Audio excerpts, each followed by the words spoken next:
Warm welcome to our chairperson, Shri V. Jagdishwarachari, Deputy Commissioner, NLI Ranga Reddy, Chief Guest, Dr. K. Ramesh, Additional Director, IGNOU Regional Center, Hyderabad, and the guest of honor, Srimati Sunita, SO, NVS Headquarters, Coordinator Ma'am, Srimati Srilata Kumari, and other NLI staff members.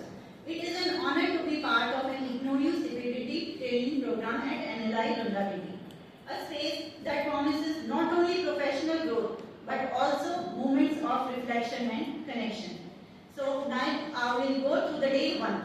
Our first two sessions were led by Dr. Mary Jones on adolescence and mental health.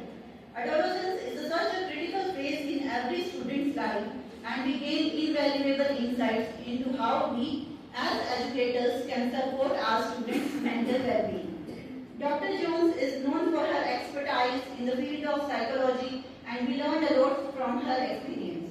After lunch, Dr. Swapna Jyoti guided us through building moral behaviors, values, and developing communication skills.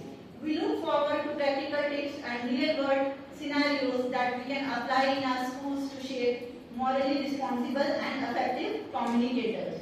On day 2, we were privileged to have Dr. Nirmala Chawla with us to conduct the first 2 sessions on counseling skills and techniques. As educators, understanding counseling method is crucial in helping students to navigate the challenges they face, and we are eager to practice these techniques in our school.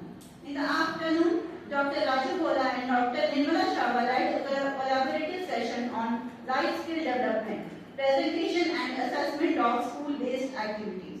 This will provide us with actionable steps on how to incorporate life skill assessments into our curriculum effectively. On day 3, focus was on 2 important areas, conflict and stress management, and interpersonal processes. Dr. Swapna Jyoti once again was with us for 2 sessions on managing conflict and managing stress. The practical skills we gained will undoubtedly help us deal with everyday challenges in school environments, particularly with students and colleagues. After lunch, Dr. Mary Jones returned to guide us on interpersonal processes, life position and script analysis. Definitely, we will explore how these concepts play a role in shaping relationships both in and out of the classroom. As we enter the 4th day of the training, the sessions promise to broaden our understanding of inclusive education and universal design. In the morning, we were privileged to learn from the Dr. Yadgiri on multicultural classroom and personalized learning support for students with disabilities. This is a vital area as classrooms are becoming increasingly diverse, and we must be equipped to meet the needs of every learner. Later in the day, Dr. B. Krishna Reddy conducted a session on universal design for learning that was an exciting topic, and I am sure it will offer fresh perspectives on making learning more accessible and engaging for all students. On the 4th day, cultural evening filled us with joy and thrill. Every participant enjoyed the performances, and these experiences will remain in our heart forever.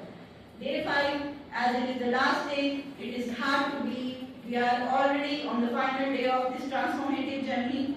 Today, we welcome Dr. T. Sumalini, who led a session on the promotion of whole school positive behavior system. I want to ensure that we will work together to develop a sample behavior matrix, a key tool in creating positive